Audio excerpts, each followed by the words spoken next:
Good morning. Hey, Mike, can you add Joe Diener as a co-host? He's doing 10 o'clock with Jeff. Good morning. Good morning. Good morning. Good morning. Ooh, the sun is high or low. A little warmer today. Yes, we'll take it. A few degrees here, a few degrees there works. All right, so we've had quite a couple days already. The final day, wrapping it all up. And we have our buyer master extraordinaire, Mr. Joe Diener. Good morning. I don't know about you guys, but I'm wearing a sweater. So Love it. All right, well, let's talk about just the high level about buyers for a second, because Joe, you could chime in on this a little bit. Buyers could be the most colossal waste of time, right, to destroy a career, or they could be amazing future benefits and amazing source of past clients, because the benefit of buyers is they're moving into town and they're going to stay there and be a fixture of your career if you follow up with them right. Sellers, the bad thing about sellers is they leave. And if another buyer brings the buyer, another agent brings the buyer, you don't really have that connection unless you adopt them.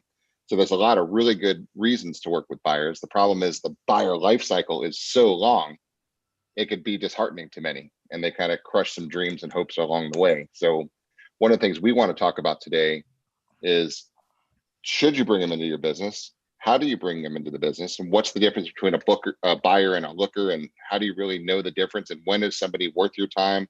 How much time do you have to give them before they're actually ready, and kind of working with them in the dreaming phase and the buying phase? There's a lot of stuff to talk about. So let's dive in with that. What do you say, Craig? I think the thing to think about with buyers is the amount of follow-up it requires. If you're going to work with buyers, you need to have a strong follow-up plan, because their life cycle is so long. And if you're not going to do that, then don't even try. Stick with the sellers. And have a process. Because if you don't have a process, you're just one of 17 people on average that they're talking to 17 agents from the time they start looking at houses to the time they actually buy one. They come in contact with and speak with 17 people who think that that's their buyer. right. And they honestly don't care who they buy the house with, because nobody, unless you show them that there's a reason why they should care. Right. So we've already hit a million different topics in the first couple minutes here today. Well, let's give some good shout outs for buyers too. I mean, sellers, when you sell their house, they move away. Right. And Buyers, when you sell them a house, they live in the house, you stay in touch with them over time. And when they sell their house, they come to you. And that's right? the key, Jeff, you were hitting on, is the touch points with them. How many times do you touch them after you sell the house to keep your name in front of them? And it's not just for them, by the way. Guess what? They have neighbors that might move. They have relatives. Heck, I'm working on children of the people that I sold the house who are now grown and need a house. So, you move into that stage where you just build that momentum, and it takes time. It's a slower process, but you have to be patient. Well, I'm sorry. One of the things that we talked about, I want to make sure we definitely hit on today, is this market that we're in right now is absolutely amazing from a buyer perspective, because of what you can get for your money. I mean, the daily post that we put out today was good. It was I'll just show it real quick. Message me your monthly payments, mortgage, and I'll send you a list of homes you could buy for the same payment. Mm-hmm. Right. So the idea, our job is to plant seeds and to stimulate thoughts, right? Because every one of us watching right now should honestly, seriously be considering moving right now. Now, Joe, you're just getting your house set up because you just moved in a little over a year ago. Right. But still, the equity that you've received in over a year is significant, and you could move if you wanted to, right? You will say, hey, I want something different in your house. You could do it. You should at least give it a thought, or a refi if your rates aren't a little bit low. Craig, you're in a position, the same thing. You could be, should be, you got a choice. Am I going to upgrade and put money into my home, or should I just put that money towards a new home that already has the stuff upgraded? Right. That's a thought process. Should I put a pool in? Should I redo some of the things in my house, or should I try to find a house with a pool already so I don't have to deal with the aggravation of 7 months of crap? Right. And So the these are, and the capital outlay for that. and the capital outlay, right? So those are the thoughts. And that's just the three of us, let alone the hundreds of you guys watching right now. Every one of us is a buyer right now. And every one of your friends is a potential buyer right now. Every one of their friends and family is a potential buyer right now. They need to be thinking about this one. If they can, right, they really maybe should. And our job is to explain the reasons why. And one of the things, and we got some slides put together, we're going to go through the benefits and the differences of what happens when rates, we lock in rates now in 2.5%, 2.6%. What happens when those do become 3 again? What happens when they become 3.5? What happens when they're 4? What happens when they're 4.5? What's the reality? Because guys, we all know it's going to happen. As the economy gets stronger, rates go up, right? Our economy is in the process of getting stronger right now, and rates are in the process of going up. So this is a short-lived moment in time that you'll be able to lock in a 15-year, 30-year fix in the high 2% range or low 3s, guys. This is a once in a lifetime scenario. Craig, how many times in your career, Joe, how many times in your career do you see this sustained time period that you can lock in at mortgages in the high 2%? It's Never crazy. happens. My first house I bought was at 12.5% in 1979. So, and no one ever thought. I mean, my parents in the 50s bought a house at 2.5%. So that's the last time they were probably that low. Craig? My first house was 10.25. Mm-hmm. And then I refinanced down to 8. Yep. Then you're I bought happy to this get one. one in 6s, and the high 6s. You're like, oh my God, this is awesome. And then 5s and 4s, right? And 3s and 2s. So guys, this is, many of you haven't been doing this forever, for as long as all of us have. This is a gift, right? This is a gift. This real estate market is a present, is a gift to take advantage of right now. And our job is to stimulate conversations and thoughts and to get people to think about moving. Now, regular person real estate is always going to happen. The death, the debts, the divorces, getting rich, getting poor, getting sick, dying. I mean, normal real estate is going to happen no matter what. But everyone here needs to start thinking about, not even the regular person real estate, everybody needs to be thinking about making a move around right now. A move up, a move down, a refi, some type of move needs to be considered Or and contemplated. purchase investment and properties. Really, or that. Right. So everybody's a buyer. I'm looking for investment properties right now just because the mortgage rates are so low. And I know that someday when rates are normal again, rents are going to rise with rates, and I'll have a fixed investment at 2.75% when houses are selling at 6. Right. Right. Well, when you're it'll be cheaper to rent my house than any other house on the street because I've got that low interest rate. Right. And that when you're an investor, you're looking to keep your expenses low. And if your mortgage is low, that just helps you capitalize on getting a higher cap rate. Yep. So let's separate this into 2 different sections today. Wrote down. One is regular person real estate, and then we'll talk about how to spur on everybody else, right?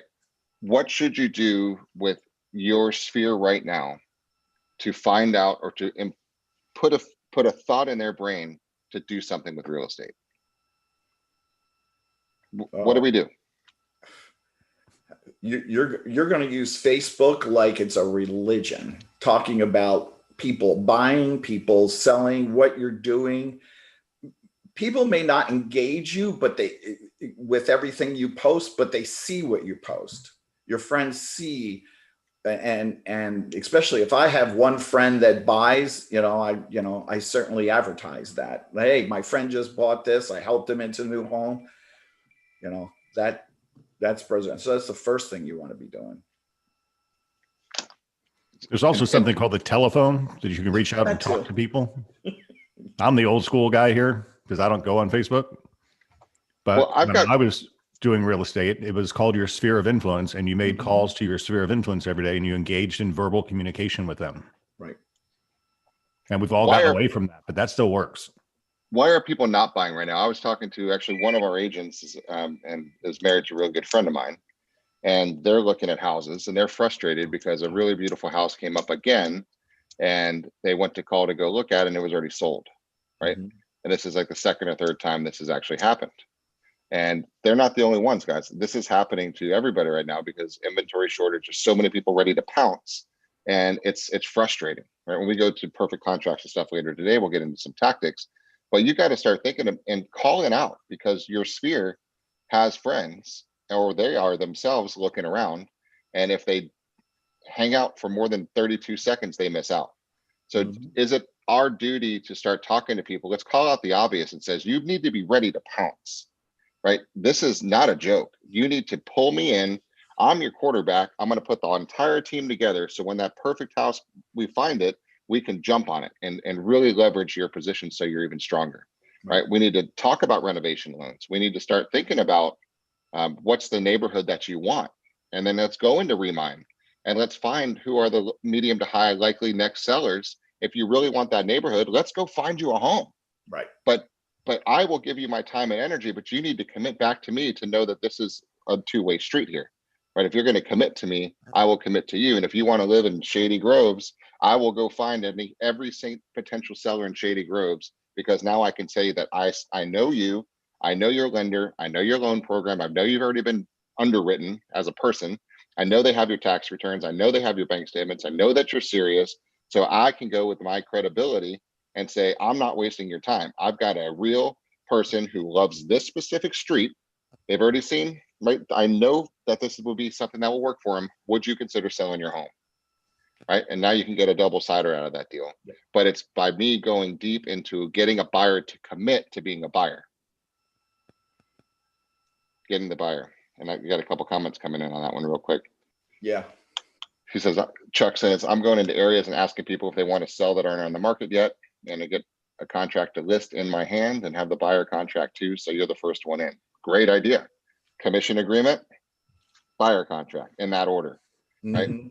But the key is you've got a buyer who's ready, because you've done your job to prep them and make them as presentable as possible. Because guys, this is a tough market, and this is a strategic market where you need to be ready to really present your buyers. This isn't just, hey, here's my contract. It's the overarching strategy of, here's my buyers. It's Bob and Mary.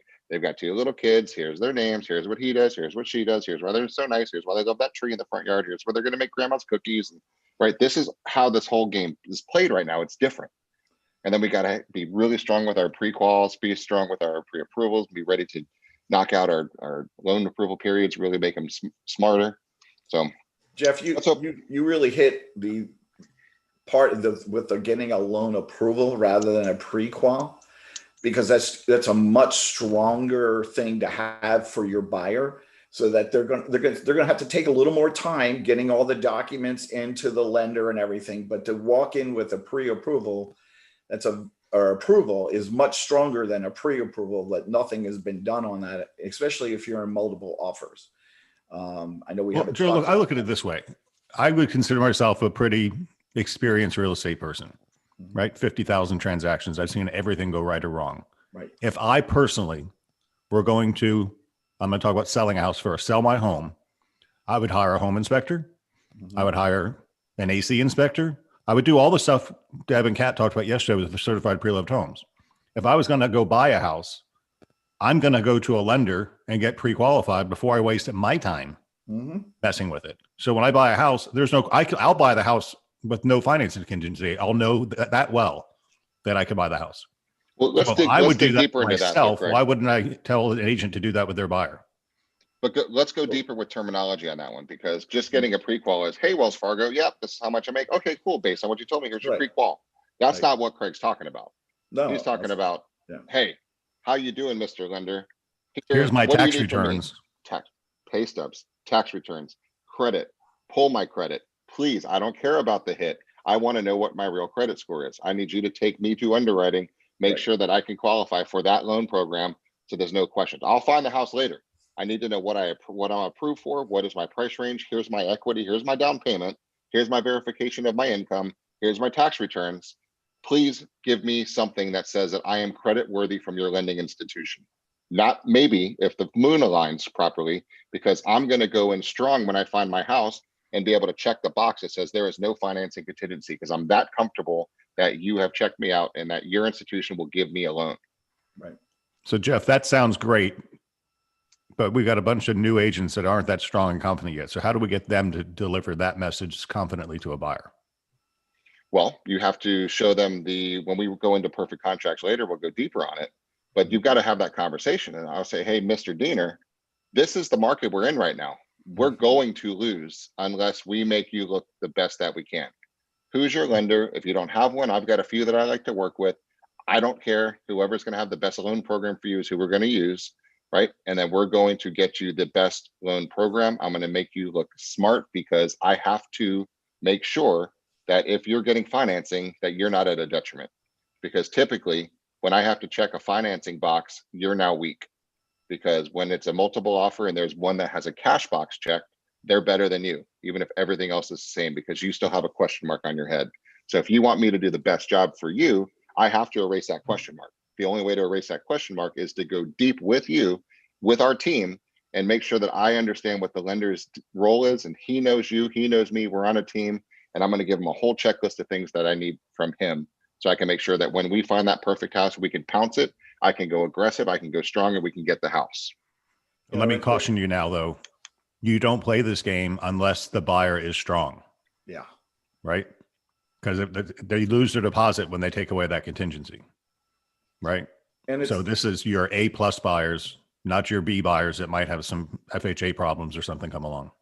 Well, let's find out about your B buyers problems right now too, because that's the other byproduct of this too, is let's get you through the thorough exam right now. Because if there's a problem that you had your credit stolen and didn't know about it, and your credit score's got a hit and you got a weird medical bill that you have to dispute, let's find out now, because no sense in me going all out to get you the house on Oak Street when you can't get it right now. So let's just take away all the question marks and let's go deep into your finance ability before we find you the home. And if you have a really good lender, they can look at your credit and they can see things that are on there that might get you a better rate or might make you better qualified by paying off a bill and making your back-end ratios lower, and it puts you in a better position for that. So it's really, really important to get them married with a lender and for you to have a conversation with that lender so you understand what they're able to do and what they're not able to do. And that way, when you're talking to a listing agent, you can say, hey, my lender's going to be calling you to tell you about how good a position my buyers are in. Yep. That's hey, Jeff, right. I'm going to sign off, let you guys better, run the rest of this. You want to just recap what the day is so everybody so they know what's coming up, or you want me to? Go ahead. If you got it right in front of you, roll away. So today is we're going to get into payment versus price, which is a very important distinction to make, which ties in with the post that Puma put out today, which he actually already had 5 leads come in personally on his Facebook page from that. 11 to 12 is converting more buyers, building value and trust during the home buying phase. That's how you're going to have the confidence to have these tough conversations. And that's with Otis and Joe. Yep. And then Jimmy and Otis at 1 o'clock are going to do the buyer process. Can you believe it? We have a process to follow for the buyers. And then at 2 o'clock, Jeff and I are going to come in and how to write and negotiate the perfect deal. So that's from 2 to 3. And then from 3 to 4, we're going to talk about multiple offers with Chris and Joe. Yep. At 3 o'clock today. And then 4 o'clock is buyer. Now what? A step-by-step guide to working with buyers, right? So that's a whole day of buyer stuff, guys. And I'll tell you, it's not that we don't want buyers, but the fact that we put an emphasis on getting listings, we still have more buyer sides than we do listing sides. Mm-hmm. It's like 65% buyers, no, 60% buyers, 40% sellers. Listings. Yeah. So even if you get listings, the byproduct of getting listings is getting buyers. So following the process is going to save you a lot of time. So I encourage you to work with, even our best listing agents have more buyers because they got listings, they got shoes on the shelves. So you guys run with it. Payment versus price. Thanks, Greg. Thank you. All right. So we're going to open up. Do you have your PowerPoint there? I do. So we're going to open up and hit some slides because, guys, this is the preamble, but this is the point. You got to be strong. You got to be strong because they're looking to you for guidance, and let's give it to them and tell them how, like we talked about yesterday, this is how I run my business. And please let me run this. This is my job, right? You don't go to an attorney and you don't dictate what the attorney does. The attorney says, here's how this is going to work. This is what you're going to do. This is what I'm going to say. This is how it's going to work. Same thing. All right. So there we go.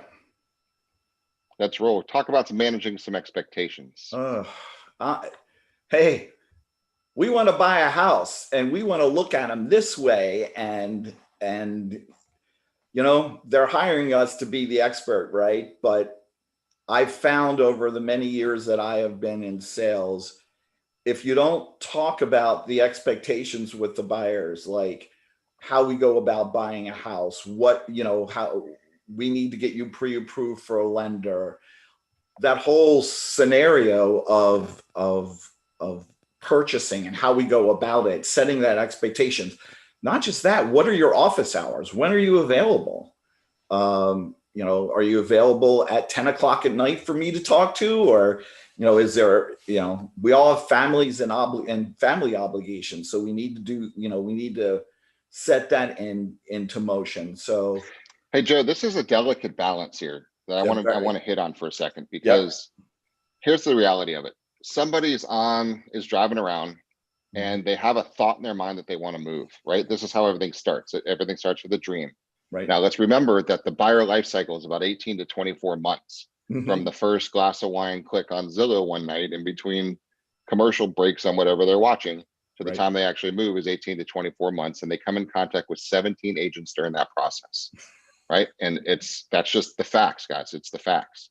So when they call, you are a replenishable resource. That's right. You are a realtor. You are a real estate person. You are a house opening monkey that has no real value, except you're the one thing that's in the way of their transaction. They don't want to work with you.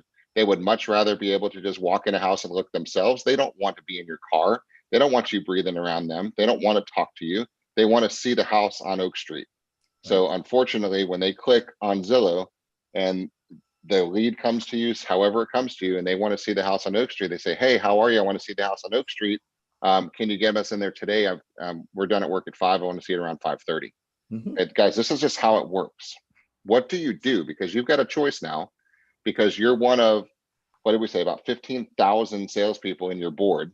Right. And there's a lot of them that are hungry. There's a lot of them that are desperate. There's a lot of people that say, no problem, I will see you at 5:30. And there's pros and cons to that, but there's also ways to handle it the right way, from a pre-qual, from a selling your value perspective, from a how do you run your business? What kind of business are you setting up for yourself? Because there's nothing right or wrong. You get to choose your business. You get to choose your business model. You get to choose how responsive you are. You could be the 24/7 guy. Whatever you want to do is completely up to you. So as an independent contractor, you get the luxury of choice. We're just going to show you some pitfalls and the abilities to figure this out. But Joe hit it right on, managing expectations right up front. So how do you explain to a buyer who hasn't bought in a while, that just says, I want to see this house today at 5? How do you politely manage expectations and explain how things work, and while building rapport, because you still want this sale, even if they're 17 months away from buying because they just renewed their lease, but they really want to look at this house anyway. And what do you do? Well, I mean, it depends on where we are in the conversation, how long I've known them and all that. But, you've got to set down the expectation that this market is very fast. Are you ready to make an offer? If you see it and you like it, or is this, we're just kind of tire kicking and we just want to see the neighborhood, trying to, obviously, what are my buyers and what are their motivations?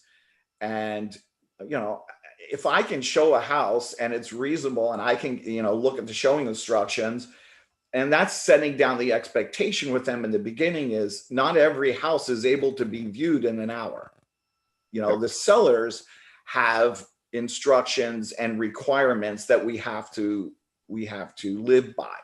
All right. So just because you want to see it at 3 and it's 2 o'clock doesn't mean the seller is going to be able to see it. So that's kind of, we're kind of educating them, right? I mean, that's really what we're trying to educate them in the process. That's part of setting the expectations in the beginning is, listen, we'll see anything you want to see, but remember, we have to make appointments and we have to get codes, and it sometimes takes a while.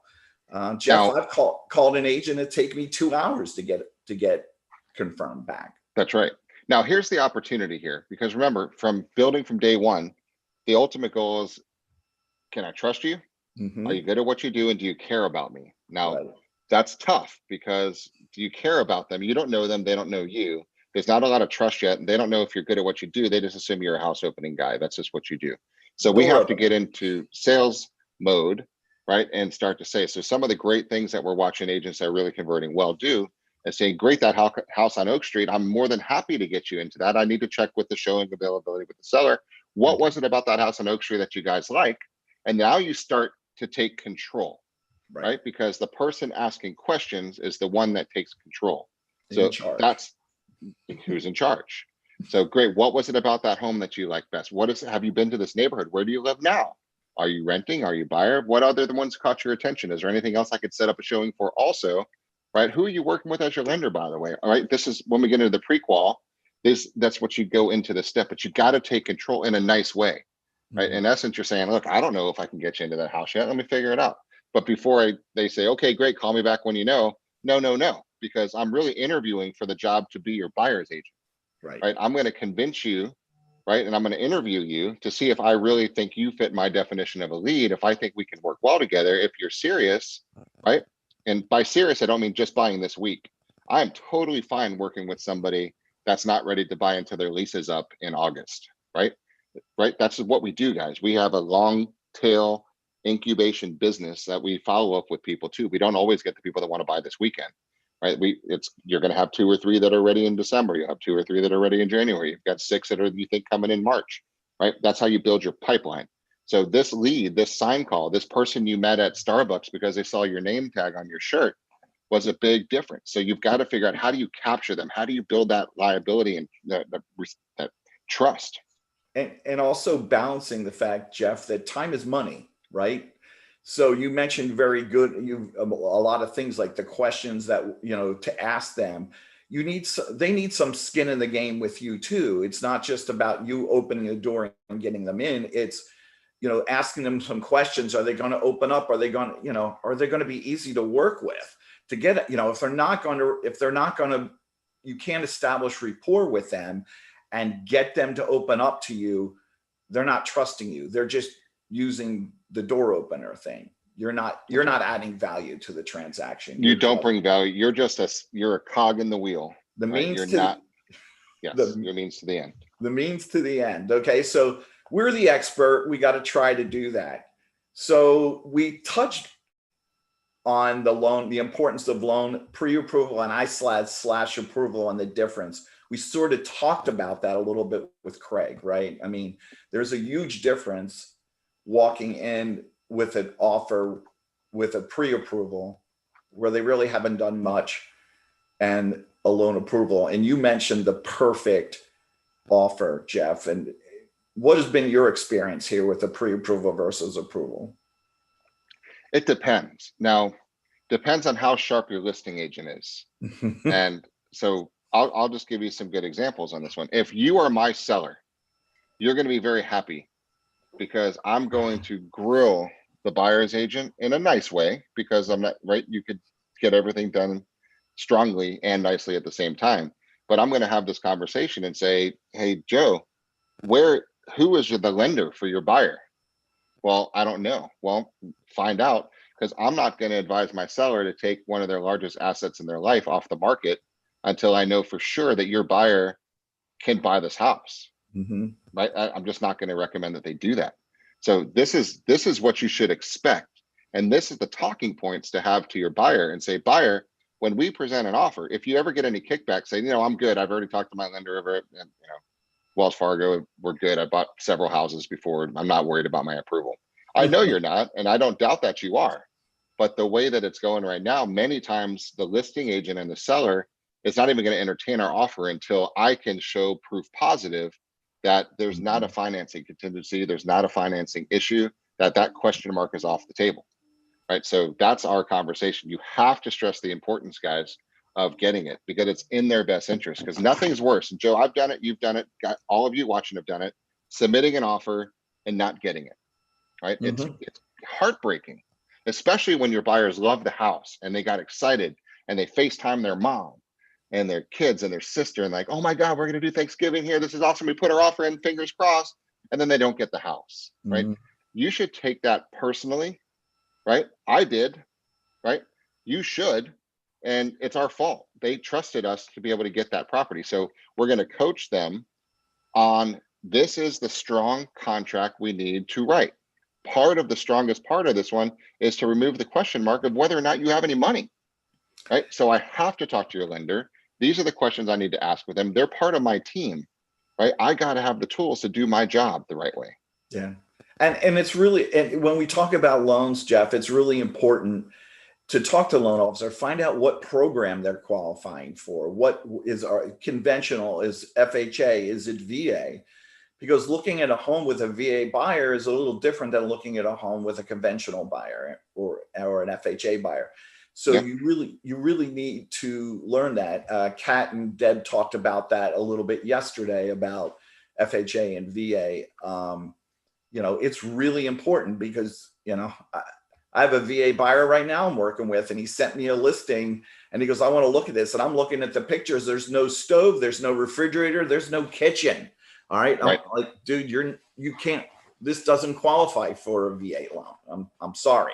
And you're the bearer of bad news, but you're also the expert in the loan that they have, and you have to work within that loan. So, that's really important. So, hey, questions to the buyers. Have they chosen a lender?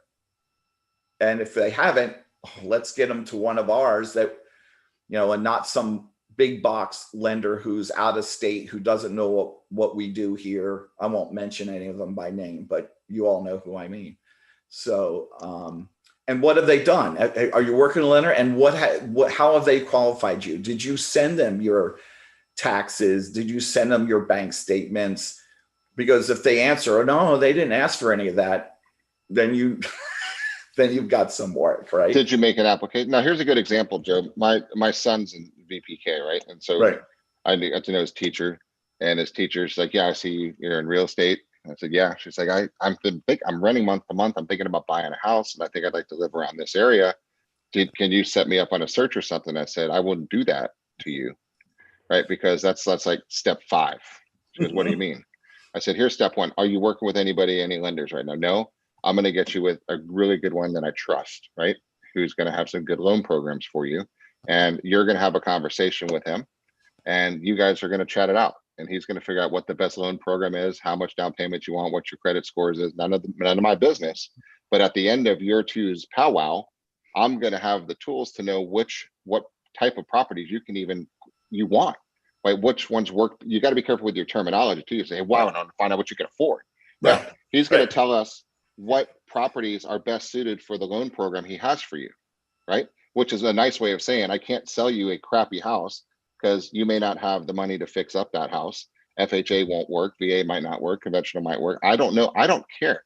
I want the lender to come back and say, credit's golden, job stability is awesome. She's qualified for this program. This is how much she can find. She could buy a house at this amount of money. Now we say, here's your prepaid debit card. Right. We can go spend this much money. Now, go pour a glass of wine and have fun. And go look and find out what's interesting to you. Think about different neighborhoods.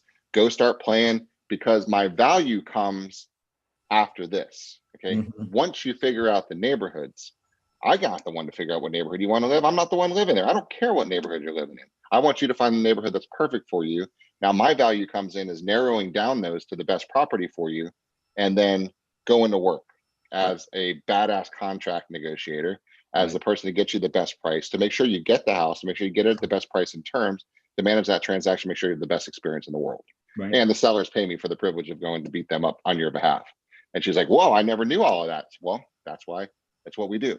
But you have to set that expectations where I could have taken another path. Cool. What city do you want to live in? What price range? Awesome. Here's your search, right? Which is what most agents would do. Right. But that's not fair, because nothing's worse than this. And I just want to put some pain into your worlds too, a little bit here too, Joe. And I know you've done it at some point in your career, and I've done it. You get the buyers stoked about a house. They fall in love with it. They've told everybody about it. Come to find out they can't afford it. Right. Because you didn't pre-approve them right in the very beginning. It's not a proud moment, but it's a moment that I think we've all had. Because sometimes you're like, you know what, he pulled in a BMW. I'm sure he's got money. He's a doctor, not worried about financing at all. And then you don't know about what you don't know. And then when they find out they can't afford a house, you just lost a client for life. And then when they finally get to the lender and they've not paid their bills on time and their credit score is like 560, and they go, well, we don't have any debt. Well, no, but you haven't paid anything on time either.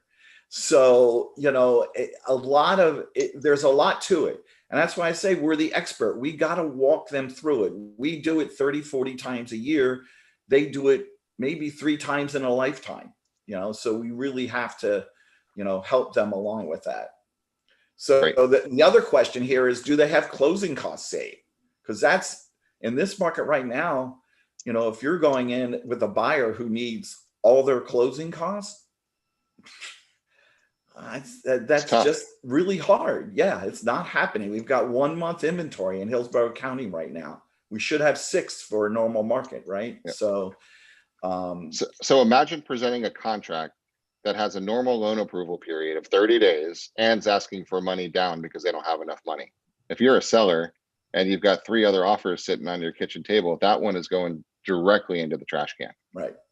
Unless there's strategy on how to make that still get approved, right? Which we could talk about when we talk about drafting contracts later, but you got to figure out everything psychological, guys. Even the sellers are thinking, do I like you? Can I trust you? Right? Do I care about you? I mean, they get to choose who gets to move into their home. And don't take that lightly. That's a big consideration a lot of times is, do I like this family? Do I like these people? Do I want them to have my home? Right. Especially in a competitive market like this. So we have some questions that buyers need to ask their lenders, Jeff, and when they are shopping for, and you can help your buyers a little bit, with giving them some questions to ask, because not every lender is the same. They all have different charges, right? That's right. So, and they vary dramatically. You have some lenders that will charge an origination fee, which is 1% of the loan. So someone who is, looking in the $300,000 range, that's going to add $3,000 to their closing costs if it's a 1%, 1% origination fee. So, wow, now you've got $3,000 that you have to calculate if your buyer needs closing costs, or do they have that money? And so kind of coaching them a little bit adds to your value with them. All right, because you're trying to add value, right? Okay, so Mr. Jeff, who are you talking to? Have they given you an idea of their fees? Are there any origination fee that you're going to have to pay? Do you want me to take a look at them for you and help you compare them? Sit down with them and you can do that. I've done that where I've sat down with somebody with 2 different things and gone through the expenses to help them, because sometimes they're first-time home buyers. They have never seen all these good faith estimates, right? So, and even if they're not first-time home buyers, I think raising the bar from the experience level is, if you're my buyer, Joe, I'm going to say, all right, let me see your pre-approval. Okay, you're working with North Federal, whatever it is. Give me it. Let me get on the phone with them. I'm going to call that lender and I'm going to ask them some questions. Right. Do it for them, guys. We get paid very well to do what we do. Right. Follow up and say, hey, I hope we can work together, Mr. Loan Officer. Tell me about your conversation with the Johnsons. Right? Have you made an application with them yet? Did they actually sign a loan application with you? Is that an important question? Or did they just have a 2-minute phone conversation with you last Thursday? Right. That's a big difference, especially from a listing agent. We'll switch gears for a second.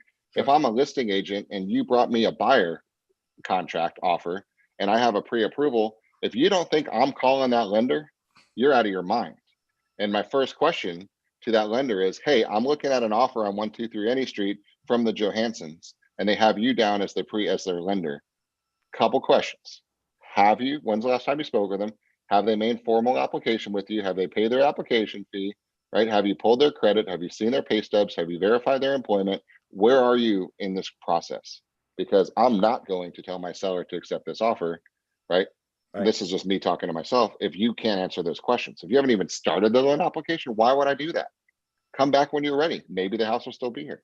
Yeah, and today, Jeff, there's a lot of people that can go onto these banks and they can pre-qualify and throw in a figure and get a pre-printed, you are pre-qualified for 425, and no one's ever talked to them. Yep. You know, With an and asterisk. yeah, I got a loan. I had a client, I got a loan. He sent me this loan approval and there was no lender name on it. I mean, the name was there, but there was no loan officer's name. And I'm like, can you give me your loan officer's name and phone and contact information so I can call him? Now, this guy had been qualified and everything, but I mean, I'm sitting there going, if I got this as a listing agent with no contact information on it of the loan on. So I ended up having to handwrite it in for the, for the listing agent. So he had the contact information. So, Look what Lauren just wrote in. A strong lender partner is essential. My lender has called the listing agent to vet my buyer and has helped me win many multiple offer situations like this one. That's a team, Lauren, right? Yep. If you don't have your go-to loan officers, ask some other agents in your office. Who do you like using, right? Yep. Because normally it's going to be somebody who's not destroying them on origination fees and extra points and getting unbelievable charges. Guys, we see a lot. We have a title company, right? So we get to see the closing statements, and it's sometimes you like want to bite your tongue and say, you just got hosed on this transaction. You have no clue how much your lender just screwed you in this deal, right? It's too late to bring that up, but that's why, why would you let them have that situation? I had one client one time, I wanted to help, and I said, do you want to, do you want my, name of my lender? Oh no, I have a friend, and and that friend, you said it, hosed them. All right, there were so many fees on that closing statement. You just have to sit there and smile. So, all right. So, another big question that you need to ask the loan officer when you're talking to them on the phone, as well as the buyers, is how long is it going to take to close your loan? Because not every lender is the same, and you need to know that if you're writing an offer. Some companies out there right now, some lenders are 45 days, some are 30 days. So you really need to, and with the holidays in here, some are 35 right now because you're losing. Christmas and New Year's are both on a Friday, and and so you're gonna lose a day before and a day after. So you've lost 4 days in holidays right in there. That's right. And Chuck just wrote it. Don't be afraid to let people go who just want to tour houses, which is a good point. But there's a caveat to that too, because I'll never forget one of the statements I heard at one of the conferences we're at. If you ignore them during their dreaming phase, they will ignore you during the buying phase. That's really a good point. Yeah. So guys, they're going to talk to 17 agents unless you stop that trend. So part of your schedule, like seriously, guys, let's be realistic. Part of your schedule might be to talk with Bob and Mary and say, guys, your lease isn't up until April, but you think you want to live in this neighborhood. Why don't you come into the office? Let's spend a couple moments together. Let me explain the process to you. Let's start getting together with your loan officers. Let's look at a bunch of different neighborhoods in my office, or how about you jump in my Zoom room? And what are you doing tonight? At what time do you get home? How about 6 o'clock? We jump on a little, I'll send you an invite, and I could show you a bunch of different houses, a couple different neighborhoods, get the ball rolling, set you up on searches. And as you guys have questions between now and, March and April, I'm here, right? So, but really with COVID and especially everything else going on, I can't just like pop you into houses. I could probably bend it a little bit on a couple of them. And I got some time marked in my schedule for future clients, right? That I might be able to burn some time with you on Thursday from 2 to 4, right? Because guys, there's some chamber of commerce side of this business too. Sometimes you have to talk with people before they're ready. You don't have to, but if your business model is you like to, then some of you do it. Some of you are to the point of your business that if they're not ready to buy in 7 days, they don't even get into your world because you're too busy. And that's fine too. But if you're not there yet, take the people that aren't buying until April. Bond with them, connect with them, earn their trust, set them up with a lender, figure out what their credit score is now. Give them time to fix it and bump it up 50 points in the next few months. Huge help, right? So depending, and Chuck's busy, he might not be able to have time in his schedule to do the Chamber of Commerce tour and say, here's the Publix, here's the supermarket, here's the playground, here's the boat ramp, here's the walking trails, all that stuff. Some people really want that. Now with Zoom, you could take 20 minutes and really cover a lot with somebody on a phone call. So utilize this technology. We give you all Zoom rooms. Right? They're free, you record them, you can do whatever you want to do. So just take advantage of that too. Right.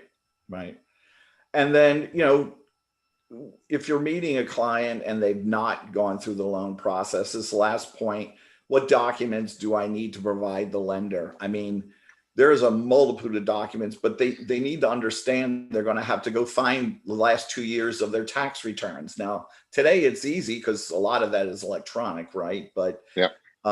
you know, you got to provide that, and bank statements, 401k statements, you know, your firstborn's blood type, you know, it's all that. Well, Lauren just typed in the same thing, talking about the Zoom things. This is the fun part. Let's say, Joe, you're my buyer. I'm going to say, hey, we're having a meeting with Team Diener here. Here's my lender, Bob. Bob, come on in. Bob, I want you to meet Joe. Joe, meet Bob. Bob, tell Joe everything you're going to need, because guys, we're going to have to be on the same page from now through the day of closing and then beyond. We're here together. This is how we're going to work together. So I want to face with the name. Everyone has each other's contact information. Any questions are not stupid. You better ask everything along the way, and we've got your back. So Bob, why don't you and Joe talk about what you need to talk about? Call me back. I'll be back in a little bit. I'm going to step away, make a couple phone calls. You guys do what you guys need to go do, right? Because I don't want his personal information. I don't even want to know his personal information. Let the lender and the buyer do their little thing. He can ask them the tough questions because it's irrelevant. All I want to know is what comes out of the end of that conversation with the lender, saying he's golden, he's marginal, show him this price point to this price point. He has this much money to put down and you're good to go. That's all we really need. And you made a good point there. Thomas and I think will be hitting that later today on who is on your team. Who's your team?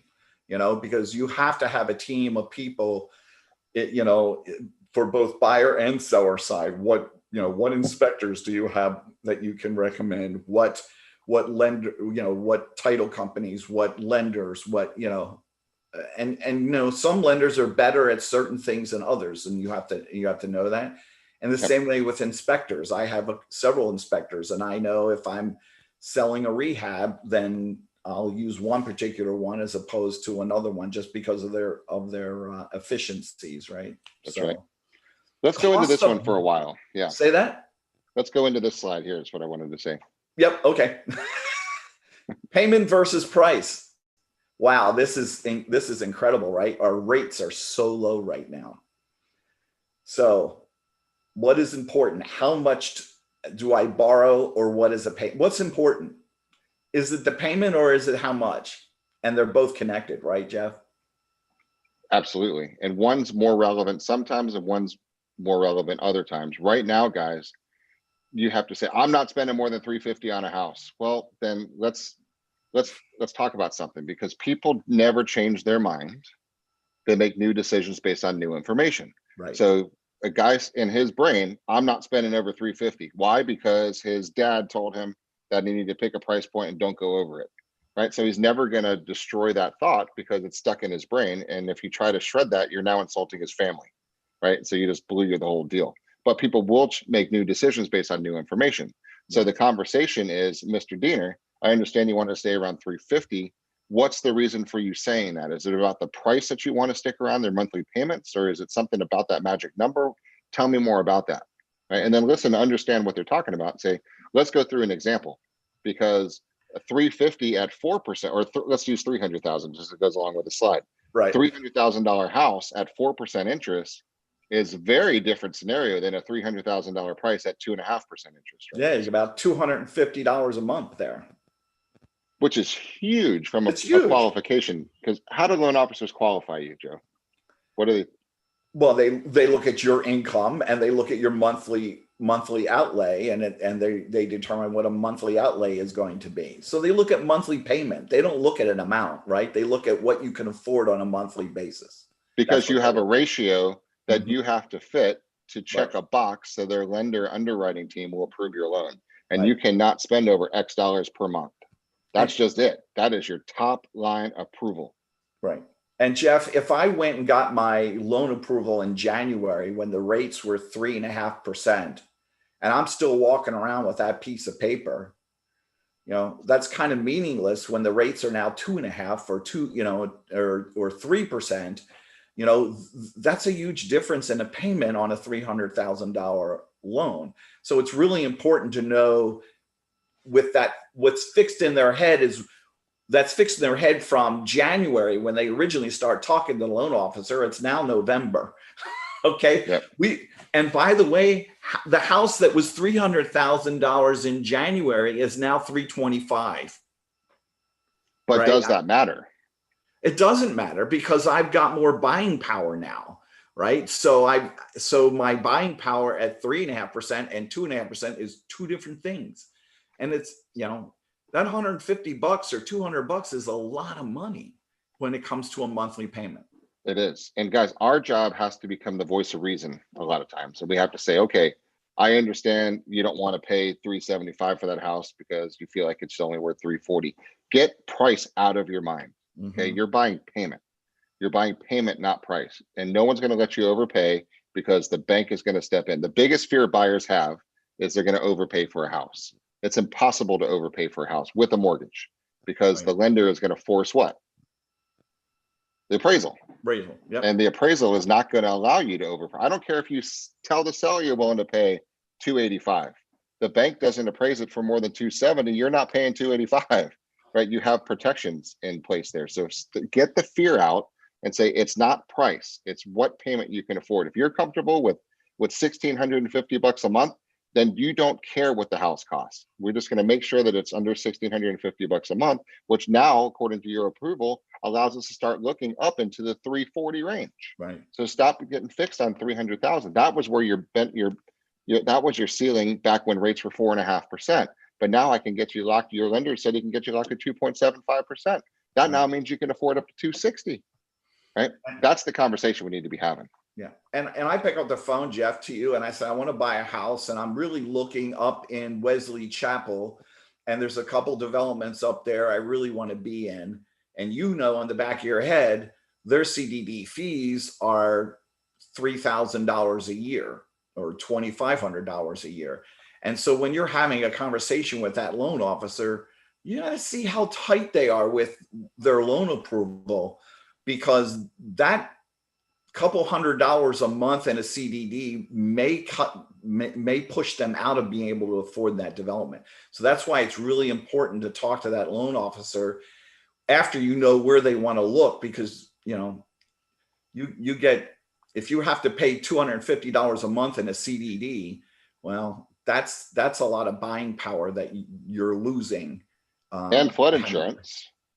And flood insurance is another one. It's a huge one, because you have to pay that up front. If you're in a flood insurance, a flood zone A property with a CDD, you now have another $500-600 a month that you have to factor into their debt to income ratio to do their loan approval. So this is why having your loan officer on your team is so important, because you could say, hey, look, I'm trying to show Joe this property in Mirror Bay, right? How are we going? Like, where do we need to be? And this is, I'd rather know now than 30 days from now when he says, God, I just can't get it underwritten. Right. This flood insurance at $2,800 a year is hurting us. Yeah. And the other big thing too, when we're talking about payment, because you have to bring up, and that's insurance. Because if you're looking at a newer home, your insurance is going to be less than if you're looking at a home that's 30 years old. So you've got to figure on that too, because if you've got a 30-year home, you're definitely going to be paying about $2,000, $2,500 a year in insurance, where if you buy a brand new home, it may only be $1,000 a month because it qualifies for a lot of discounts for the insurance company. So that's right. Another thing to keep in mind. Cool. All right, keep on clicking because there we go. I did. My buyer's drunk monkey. I don't know. I think you can speak to that, Jeff. Let's talk about this, because you've heard buyer's remorse. Yep. You've heard of people just changing their mind, backing up, freaking out. It's because everybody has that drunk monkey in their head, because buying a home is scary, right? It is. There's a lot of scary pieces to it. You got to uproot yourself. You're into a new neighborhood. What if you have a terrible neighbor? What if there's a yappy dog next door? What if the people are fighting and getting drunk every night? And you don't know, right? So there's so many uncertainties, and these are subconscious uncertainties, which create the drunk monkey to give you doubt, fear, and anxiety. So any chance you have to back out and stay where you are, you will. Right. So we have to acknowledge that every time, every single buyer goes through the remorse phase and saying, I don't know if we should do this. What if you lose your job? What if the economy crashes? What if this goes on? What if this? I don't know. What do you think? Every buyer loses sleep for at least a few nights. Every one of them, or else they would not be human. So our job is to give them a big old hug, right? And just say, it's okay. Talk to me. when you have, and know your role, guys. Your role as a counselor too. And it's an agent, and it's a loan officer, and it's a referee, it's a divorce negotiator. It's everything that comes into the process because emotions run rampant. You are the center of the cog, and you're not one portion of the cog. You really a center, because you got to think everything comes back to you, from the title company, from the lender, from the buyer, from the listing agent. Everything is coming back to you across your desk at some point in time. So, and you do, Jeff, huge point. You are a counselor. I mean, last night I have a buyer, they're closing on Friday. They can't get a hold of the lender. Guess who they get a hold of? They're getting a hold of me. Yeah. Okay. And I held their hand and calm down. We're doing okay. We've got clear to close. They just wanted to talk to somebody. Are we good? You know, and the lender sent us a letter. We're clearly closed. I'm like, yes, we're there. And they tried to call the lender to ask questions, and they weren't answering the phone. And they called me last night, and they're like, is this good? Is it? I'm like, oh my God, I'm doing I'm doing the lender's job too here, you know? So, you know, it is our job. We really can't get away from that. Right? And it's everybody. This is not first-time home buyers. This is move-up buyers. This is move-around buyers. This is every buyer, guys. Yeah. Right? You have to, even if they buy houses regularly, everybody's going to have issues there. That's it. Everybody's going to have objections, Jeff, along the way, right? I mean, they're not really objecting. You have to look at it as treating it as a request for further information. They need to validate something, and you got to find out what's that. It's not comfortable. They don't have comfort. Yeah, they need to validate something. Or what is it they need to validate? They're not really objecting to you. They're not objecting to buying the house. They're just trying to get further understanding, and so treat it that way. And our job, to that point, because we'll end on this point, that point is probably the most important, because your sales skills are critical. Because if somebody's highly visual, they need to be comforted in a totally different way than an auditory way than a kinesthetic does, than a high D, than a high I, than an S, and then a C. You have to bring these skill sets we're training you guys repeatedly on into every scenario, right? Say, Joe, talk to me. I just don't feel right. I don't know if this is the right decision. What should we do? Right? You got to recognize, he said, talk to me. I don't feel right. I need to go auditory, kinesthetic, and my consultation, my counseling. Because if you say, hey, look, take a look at this. It's crystal clear. How can't you see this is a great idea? You're speaking visual to the auditory kinesthetic person. It's French to the Russian, right? And they're not going to get a warm and fuzzy. Drunk monkey's going to go even more haywire. They're going to cancel the deal. All because you didn't comfort them in the way they needed to be comforted, guys. And by the way, most of the time we have two people in a transaction. I would say 90% of our time, we got a husband and wife or couple or whatever. And guess what? One is one and one is the other. Okay. Yes. So, you know, when you're standing there with the sheets, when you're going out looking at a house, and you're like, who's the note taker? All right. You can't assume that one is the note taker. One is going to be the person who's going to write everything down. The other one is going to be the visual. I need to see it. You know, some people can't visualize. They've got to see it in person. So, you know, and Otis and I will be talking about that. And I think in about 3 minutes. Yeah, in about 3 minutes. So guys, to wrap this one up, we have to. The post that Puma put out this morning is fantastic, right? Shoot me your monthly mortgage payment. I'll show you what houses you qualify for right now. That starts a conversation for you to get them on the phone with your lender to see if moving up makes sense for them. So post out on social, get into your sphere, get into your market, get into your niche, and make things happen, because this is the world's best time in the real estate industry. And buyers need a little bit of nudging sometimes, and they need a little bit of counseling to do it. And you guys are doing a great job. So do we have any questions out there, Jeff? I can't see that with the screen up. Let me see anybody. We had a lot of good interactions on this one. I like it a lot. No questions coming in. No questions. Cool. Well, if you do, a lot of them will be answered in just a second when Otis pops on into the room. Yep. So, all righty. Thank you, Joe. I don't know. You know, one last thing. I don't know if we actually did a lot of intro with you. I mean, who's this maybe not fellow? While we do this, since you're doing the next session too, Joe is amazing producer. What are you gonna? Last year, Joe came to us from Coldwell Banker, which I'm stoked to move him from that brand to this brand. He looks a lot better with gold in his background here. Yep. But besides that, he's a great guy and an amazing person, great part of our leadership team, and an amazing agent. And you've been doing what production level? Tell everybody your production level, what you've been doing.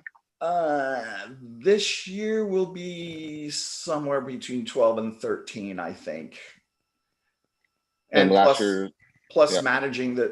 helping manage the office with Otis. So Yep, he helps manage our South Tampa office. He pulls down on average about 15 million bucks a year, and he's just an amazing buyer's rep, which is why we tapped him into a lot of the buyer sessions today. So we're very proud to have you on our management team, and just in proud the to company, be man. here. It'll So be thanks, 5 Joe. years soon. I love it. I love it. And Mr. Otis, Mr. take Otis it away, is my here. friends. If you guys need me, I'll be monitoring in the background. You guys take it Okay. away. Have a wonderful day. Thank you. Hey, good morning. Morning, Otis. You talk while I get this all set up for us here.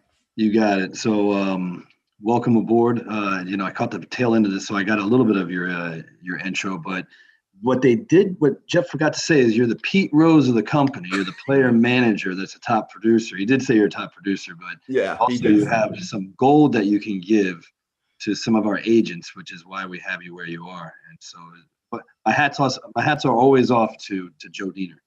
And of course, with me, if you weren't in here yesterday, I've been in the real estate industry for about 10 years. I sold a bunch of bank-owned homes, and I've done probably thousands of BPOs for banks. I became a broker manager in 2016, and so my opportunity with Beggins has been phenomenal, where I can almost be a Pete Rose. I'm doing something similar to Joe, but I'm more of a manager than anything else.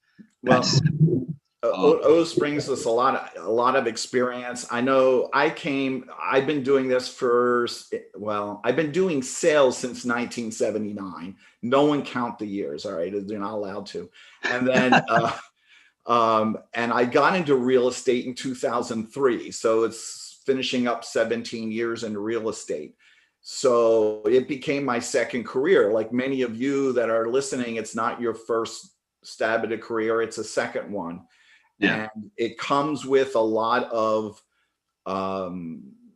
it was hard coming from an industry that I knew a lot about to knowing next to nothing. All right. And I was very lucky to have a mentor that helped me the first few transactions. And, that was very nice why am I checking this box? and that's whatever. important. That's very important. But also, I was handling a lot of buyers, and what do I do? How do I set that up? What are they looking for? I knew when I bought houses what I was looking for, but that's not necessarily the same thing as other people. So it was it's a learning curve. It really is a learning curve. So my degree is in education. Yes, I do have an MBA, and I sold in the Baltimore, Washington area for 5 years before moving down here to Tampa. So I do have a lot of experience in Northeast sales. So anyway. Today at the 11 o'clock hour, we're going to be speaking about converting more buyers, building value and trust during the home buying process. And ultimately, what we're really trying to position ourselves is to be a market expert and a trusted advisor. And in doing so, you're going to hear a lot of the roots throughout the Beggins company being understanding personalities, being able to have an intelligence that's an emotional intelligence. It's more of how you manage people, but also it all comes down to the conversation skill set. And so not only is it identifying the personality that you're going to team up with, but also understanding what their goals are and setting proper expectations. Because if you don't do that, when you're working with buyers, you're competing with a lot of people out there. There's a lot of realtors in the industry. By National Association of Realtor statistics nationally, everyone knows about 16 realtors. I would say here in the Tampa area, it may go up a little bit. And if you're converting internet leads, you're competing with even more. And so how do you differentiate yourself and, just as importantly, bring value, bring service, and become a true professional at what you do? So Joe, do you have your slideshow? I do. I was waiting till you got done there. So we'll cover today, we're gonna tag team this, and we're gonna cover converting internet leads, and then also just basic referrals. And no matter what you're doing, if it's marketing, if it's contacting your sphere, if it is internet leads, it all comes down to the process, the conversation, the expectations, and of course, building that trust and value. So Joe, go ahead and take it away. Let's start with the DISC profile. Right. So the DISC profile, I mean, we've touched base on this. I know it's been in other presentations. I'm just going to touch on it really briefly, just to bring everybody kind of together, make sure, this is a profile. It's something that I think it's been around now since I started real estate. So almost 20 years. And I'll tell you, I wish this was around in 1979 when I started sales, because I think it would have helped me as a new salesperson to understand what my own personality is, and how I deal with the other personalities that are out there. I'm a D. I switch between D and I depending on what day it is. But and by the way, we're all these things. We're all dominance, influence, steadiness, conscious. We're all these things. That's great. All right. Just some of them are a little bit more dominant than others. And like we were saying, converting more buyers, you really need to go through this process and find out who you are. And that's going to help you relate to the other people. I totally agree. And, piggybacking off of that, Joe, I train a lot of agents. And so what I find, it's really important to have self-wherewithal. Understand who you are. Yeah. Because if you don't understand who you are, then you won't understand a lot of the way you respond or react to, and ultimately, when you have a buyer, you're the team leader of that. They're looking for your expertise and your guidance. And so what I've found is you can have any of these traits and be very successful in real estate, but you have to have the self-wherewithal so you understand and have awareness of what's going on around you in the big picture. I've found, and my self-wherewithal, Joe and I are very similar. I'm also a high D and a high I. I'm a low S. So I have to be aware of that. And if I'm speaking with someone who's rather sensitive, I need to tune into that and connect with that and not overlook it, because ultimately I could ultimately burn that relationship by blowing past the fact that they care a little bit more about something that's a little thing to me. And then C, conscientious. I'm a little bit lower on that too. Those are typically your engineers, your accountants, your numbers people. The S's I find to be kindergarten teachers, nurses, which I have also found to be very successful in real estate because they really tune into the needs of their buyers. The I's are your high promoters. Man, they can run an open house for you. Mm-hmm. They can throw a party and you have a great time.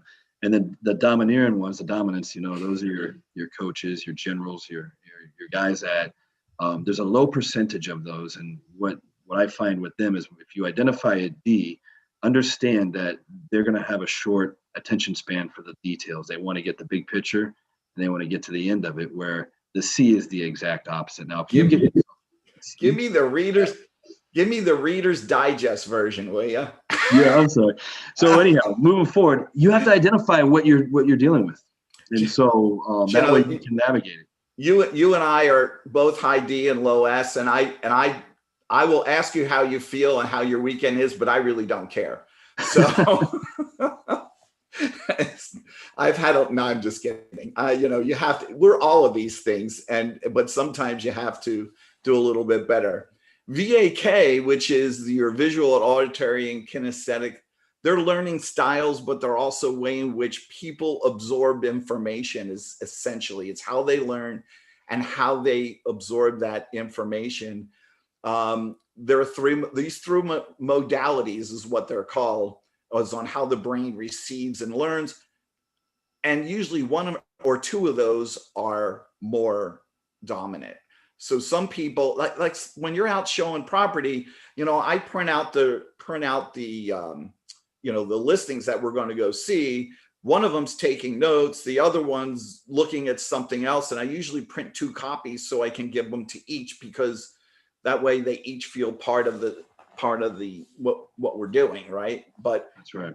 somebody's making the notes and somebody is reading the detail on it or whatever. So it is a different thing. And that's how you have to, with all this stuff, you need to do it. And the easiest way is we need to learn how to be neutral and go into what they call neutral, so you can figure out what they are, because you can turn somebody off very quickly if you're a high D or a high I and the other person is, a C or an S. They may view that as what you said is, oh my God, he's really, forceful. And that's really, we're just really, energetic, right? Yeah, that's correct. Yeah. And it also matters to the questions that you ask, because you can burn a relationship if you ask a high trust question right away as you're still trying to connect. Right. Mirror matching. Oh my God, Otis, that's a fun thing. That came around about 10 years ago, became really, maybe a little longer than that. I'm sorry, maybe 20 years ago. I'm losing time. I first learned that. I actually tried to sell real estate for about 2 months and hated it. But they taught you how to mirror match. While you were sitting at the table trying to sell insurance, you were mirror matching the other people. It's a fun thing. Why do we do this? Mm-hmm. We do it because people like to buy from people that are like them, right? So if you use the same mannerisms as they do, then they're going to like you a little better than not. Well, and when you're on the phone, if you're converting a lead over the phone, you really got to tune into the tonality of the other side. Mm-hmm. If they are high energy, you can go ahead and kick it up a notch. If they're low energy and you're high energy, you may turn them off a little bit. Yeah. They really, again, they want to trust you, they want to like you, and then they want to know that you can get the job done. But if they don't like you because you're on a different frequency level than they are and they can't connect, there's plenty of options out there for them. So that's where you need to first connect, and then you can start the trust process and the value process. Right. Cool beans. Building value. So Otis and I were talking about this last night, and my daughter has 3 cats, and I tell her she's not really the owner; she's just the can opener. All right, to get if it's time for. They only like her when it's time to eat and you're opening the can. And what we don't want to do is be the door opener, right? So we need to learn to build value. And I know I can speak with Otis and I, because we're D's. You ask questions and have to bite your tongue or spit it out. So to actually listen to what they have to say. And, again, this is really why it's good to know that you're an alcoholic. So, you don't keep talking while they're trying to do, but it's important to ask questions and really listen kind of to what they have to say. What are they looking for? Why are they moving? All those open-ended questions. So you can understand their thought process, and it's really, you're building rapport, right? I mean, that's kind of what you're doing as you're doing that process, and trying to find out things that are common between you to build that rapport. And as we move forward with this presentation, we'll have some examples of questions that you can ask, right? And even some scripts that you can use that we have here with Baggins that is tried and true. It works very well as far as helping build value and connecting. Right. And as you do really well in your business, and you kind of have set your business plan and how you do business, and this is where when you're sitting with them, you can explain how you do business. And sometimes it's not especially explaining how to do business is as much as you're explaining the business. All right. In other words, real estate isn't, Otis and I aren't sitting in the office waiting for the phone to ring to run up and take somebody out to see a house. We might be at a home inspection. We might be in a meeting. We might, there's 100 things tasks that we do as agents that don't necessarily involve behind a desk.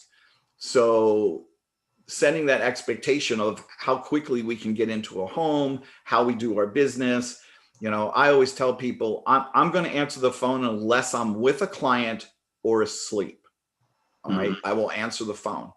And so at 9 o'clock, however, Mr. Customer, I go to sleep. All right. So, and it's kind of like, you're trying to set up the expectation, right? What are those expectations? If they have an expectation that they can call you at 10 o'clock and you're going to answer at night, that's probably an unrealistic expectation if you go to bed at 9 o'clock. And I'm just giving examples, right? So it's good to sit down and have that talk. And I say, if you call me and I don't answer, I'm with somebody. And if it's really important, text me and I'll see that, because if I'm with a client, I'm not going to answer my phone until I'm done with that client out of respect for that client. You do understand that.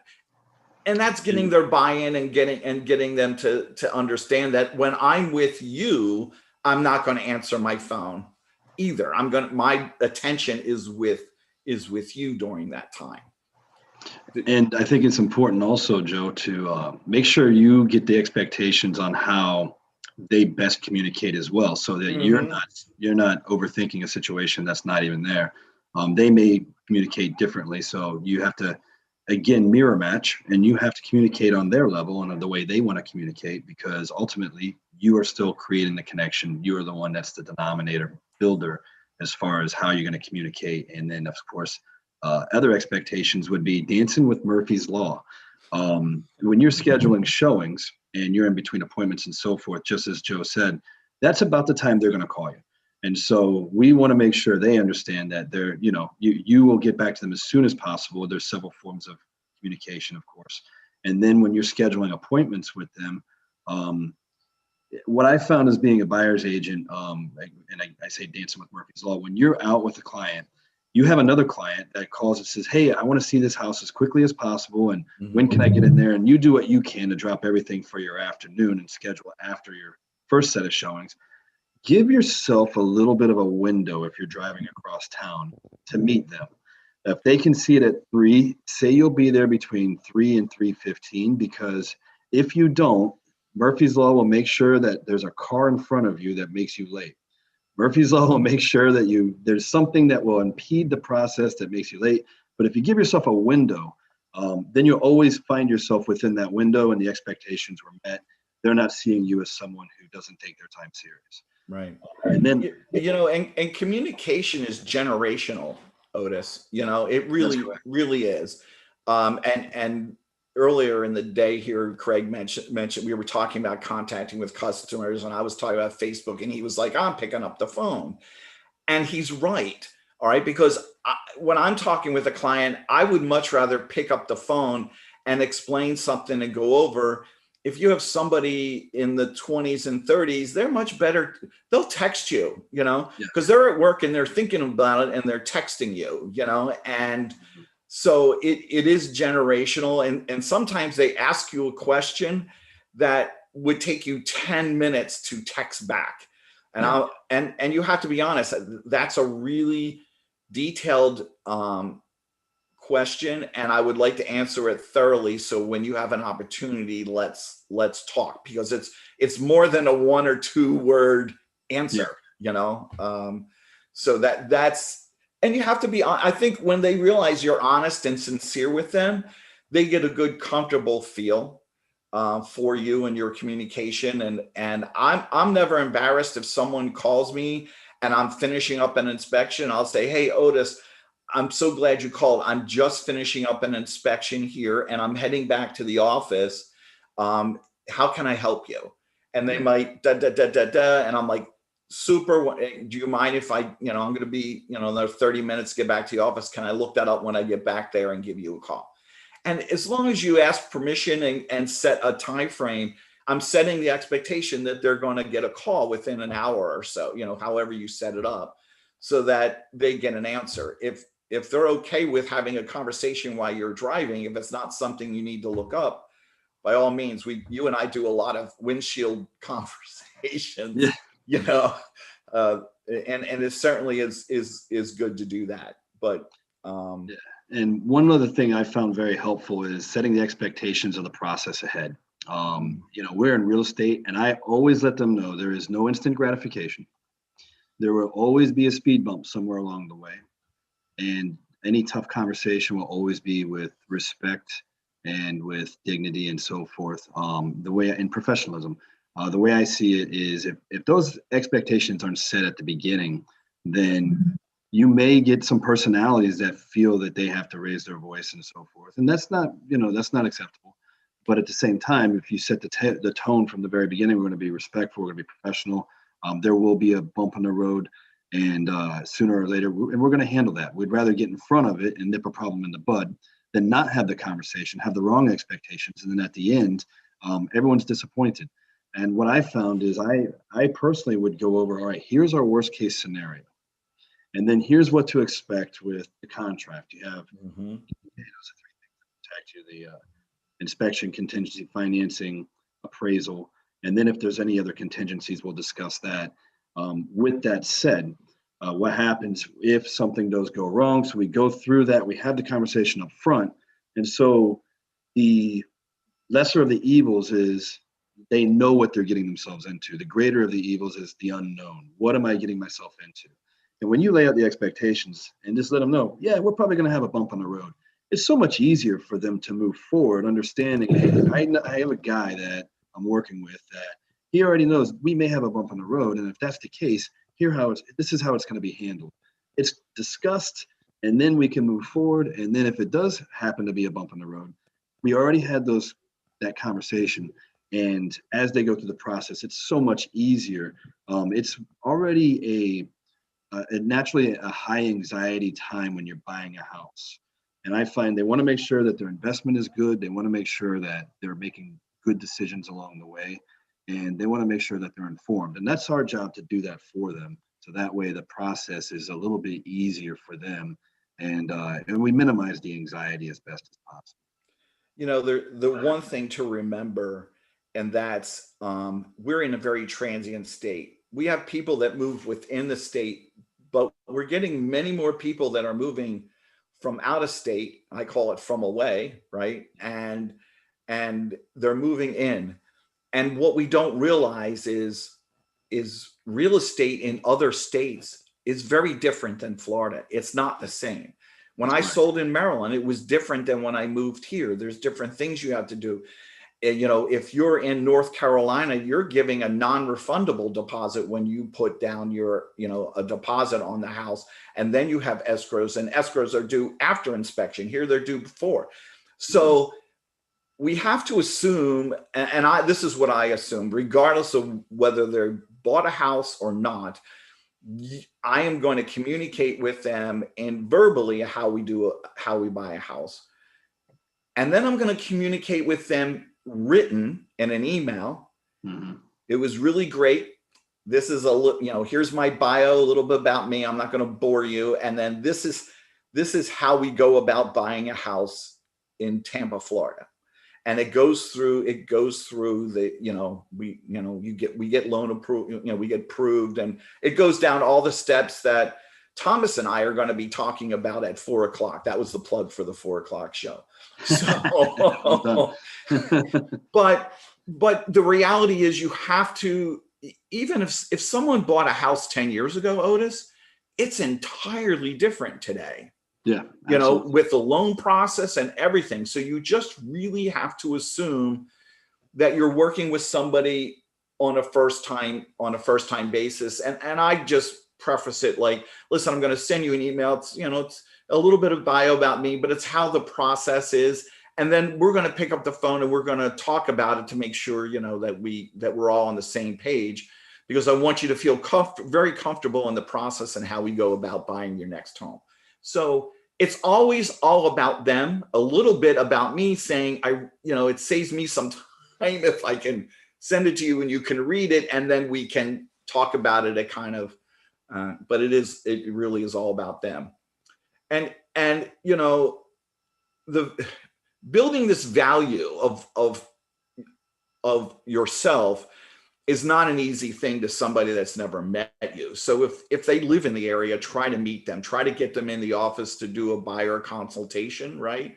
And take the edge off that you're not walking up to their car with papers and trying, you know, like, do you really want to meet them the first time in front of a house, or do you really want to have a nice conversation, you know, at a table where you can actually experience? All our offices have TVs in them, so you can look at listings, you know, from those TVs. So I mean, it makes it a little more professional, that you're just not operating out of your garage, you know, that you are connected with something a little bit bigger.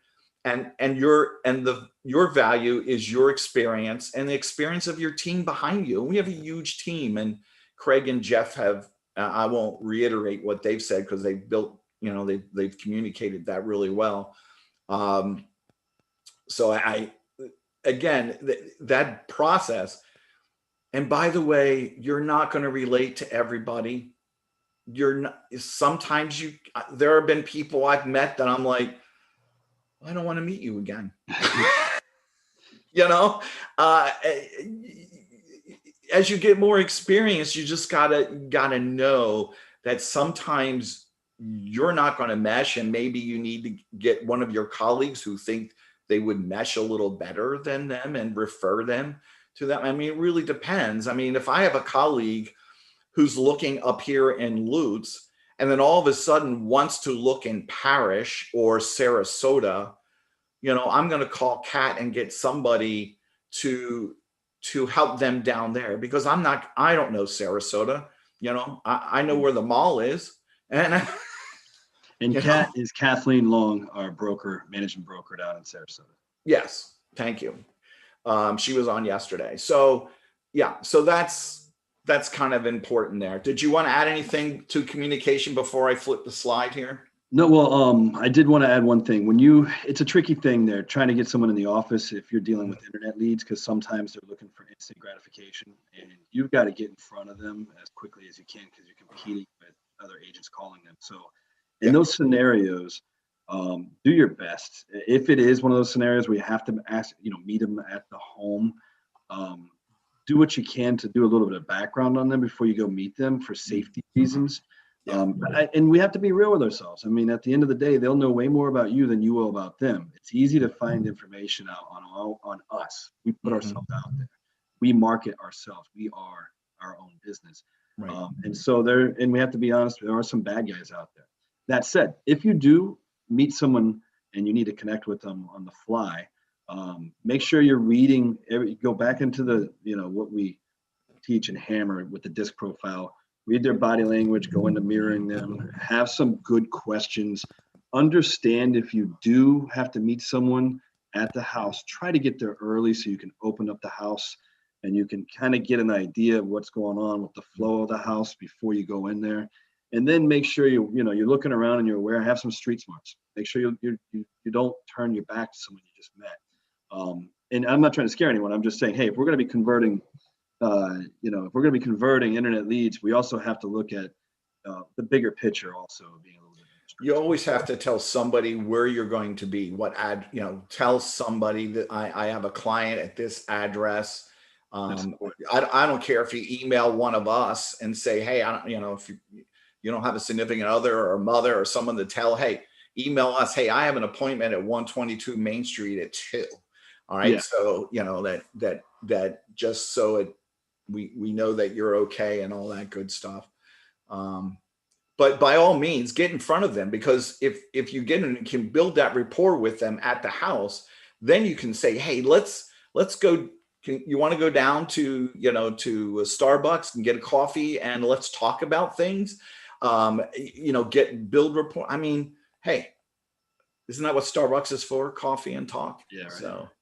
All right. So you had some, let me unshare this because you had some stuff to share. So yeah, let's talk about, let me go to it now.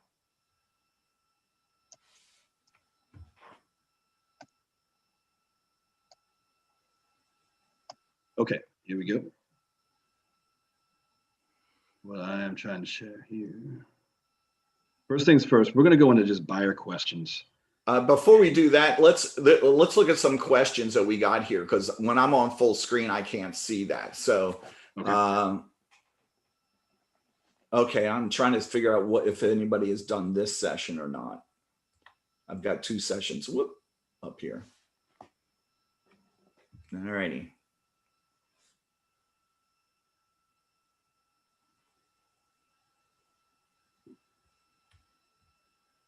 And while we have downtime, what I've got up here is our buyer pre-qualification script that we have here with Century 21 Beggins. And this is a great guide. It's a great framework. So that way you can really get into making sure you have a legitimate buyer. There's a lot of people out there that will be more than happy to have you tour them around town showing them homes, but they don't have the means or the ability to buy, or they're just not ready.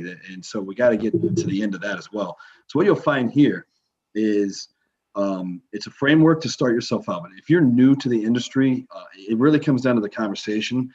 And the more questions that you have that you're armed with, the more comfortable you're going to be, and the more opportunistic you'll become. Oftentimes when I'm training new agents, they have an opportunity, but they let it pass because they weren't confident in what their abilities and what they wanted to say. And so with that, I say memorize some questions, internalize them so you can dance the dance. You don't want to sound like you're coming out canned.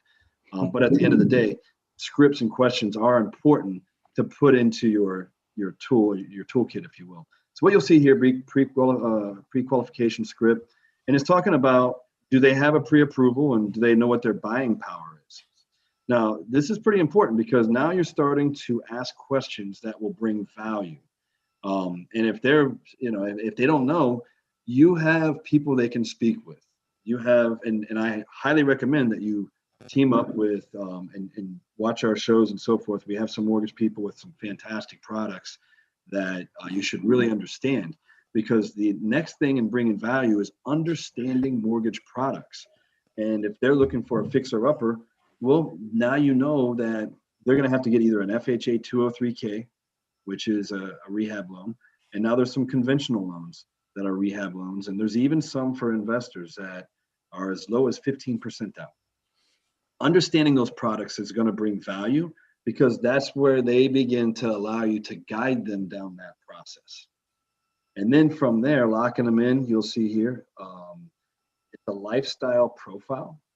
So you want to build that rapport and then have them fill out the lifestyle profile, which is going to go into, I'm going to kind of broad stroke it here. It goes into what their goals are, where they want to live, why they want to live there, what is happening in their life. Are they building a family? Are they downsizing? These are all important questions, because when you are guiding them, they're not going to just buy a house, but they're going to buy a neighborhood. They're going to buy a community.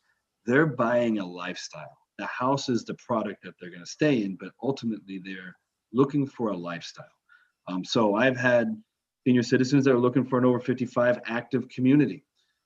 Far different from someone who's building a family. And that's also far different from someone who, in today's world, they're going to be working from home. So what's important to them is having a home office and possibly a swimming pool or whatever the case may be, because they're spending a lot of time at home moving forward in the new normal.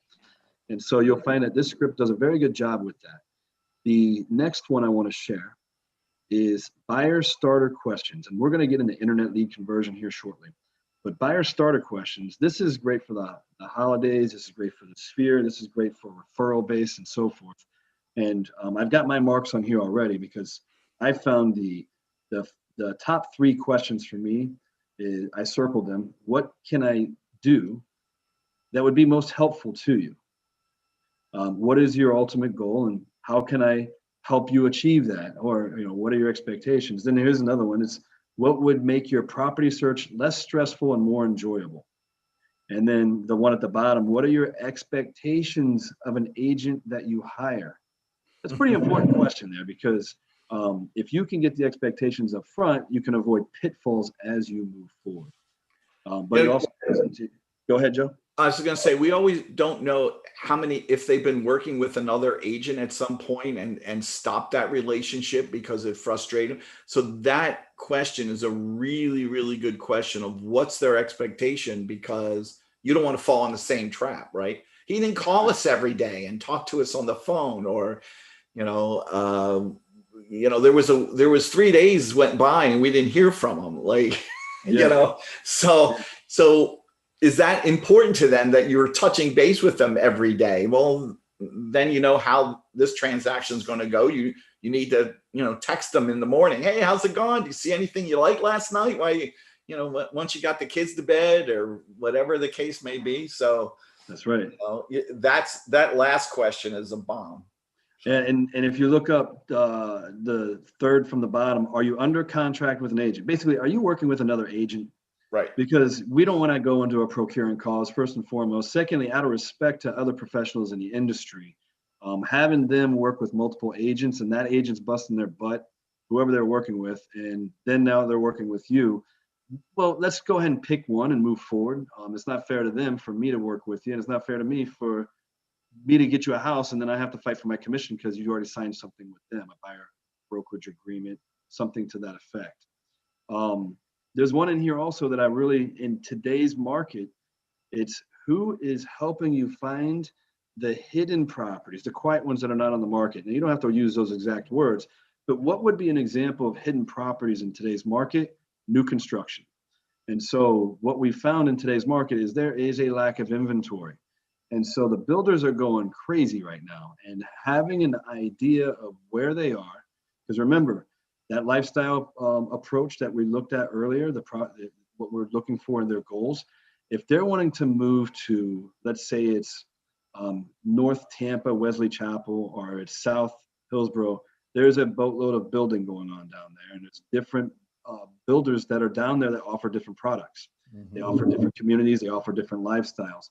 And so understanding that, getting an idea of what's going on down there is really important to not only building value, but if you're going to be a market expert and a trusted advisor, you need to know that stuff. If you're going to be a professional, you need to know what's going on around there. So that way you can best serve those people. And if you don't know, just go take a field trip to those areas, go pop in on all the builders, just get comfortable with it. So that way it's not your first time going out there with a buyer. And so, and Otis, you say that, and inventory is short, but there was always in a new development where someone, they wanted to buy a house a year ago, started the building process, and they might have lost their job, they might have been transferred, and now all of a sudden there's a spec home needed to be sold, and it's not necessarily on the MLS. correct. So having a good rapport with some of the new home people, hey, Otis, this is Joe, and I'm just checking in on your development. Did you have anything fall out or something that might be available? I got a client in this price range. So it happened, and it could be in the process, that they just found out yesterday that the loan wasn't approved, and they're in the process of canceling. So you're jumping in before it actually hits the MLS. That's correct. Okay, so it's always good. So in review so far, we've discussed making sure that they are approved and that they're working with a mortgage company. Right. And you want to if they're already working with a mortgage company, find out who they're working with so you can call that mortgage originator and just really get a true idea. First of all, he's going to be on the team. So you got to go ahead and be a leader and gather him or her and make sure that everyone understands we're on the same page. We're all working for the same goal here. The second thing is making sure they're not working with someone else. And then, of course, from there, building value with their lifestyle, what they're trying to accomplish, and then allowing that conversation to segue into your expertise with what's going on in those particular neighborhoods. And then, of course, setting the expectations from there. Joe, it is 11:38. So I want to segue from here into converting internet leads or online leads. And so what I'm pulling up now, this is when we create brokerage relationships, we created one with Zillow. And what I have here, this is a 10-day conversion plan that I got from Zillow. They took all of the best practices from the best agents that worked with Zillow from around the nation, and then they put it together. And so what you'll see is when you're working internet leads, it's you got to get in fast. Obviously, they are on the other side. They are looking for instant gratification. That's just what it is. And if you don't get it to them, you're gone. They got plenty of other options, and they don't care about right now. You haven't built any value. They don't know how good you are. So you just got to get in there and hammer them. Now, what's important about this is the bulk of the conversions with internet leads comes sometime between the 5th and the 12th touch. Because when they first click on that button, if you don't get them right away, what sometimes happens, they get inundated with phone calls and they shut it down. And they don't want to take anyone's calls. They're shut down for a couple of days. And so there's a fortune in follow-up. You've got to make sure you have a process where you follow up correctly. And you also follow up until they either tell you no or that they're ready to work with you. And oftentimes when they finally do come around, they're going to be grateful that you did follow up with them. So what you'll see here for best practices from agents, top agents from around the nation, on day one, they send an intro email. They make an intro call. If you don't connect, they'll send an intro text. And then depending on your comfort zone, they will send an intro video message through email or text message, and then they'll attempt another call. I will say double dial when it comes to intro calls. Don't leave a message, double dial. And what I mean by that is if they don't answer, hang up, call again. You'll be shocked at how many people will answer on the second call. If they answer on the second call, let them know that you were intending to leave a message, but you didn't, so you called back, and that's why you called back. So that way they don't think you're a psycho.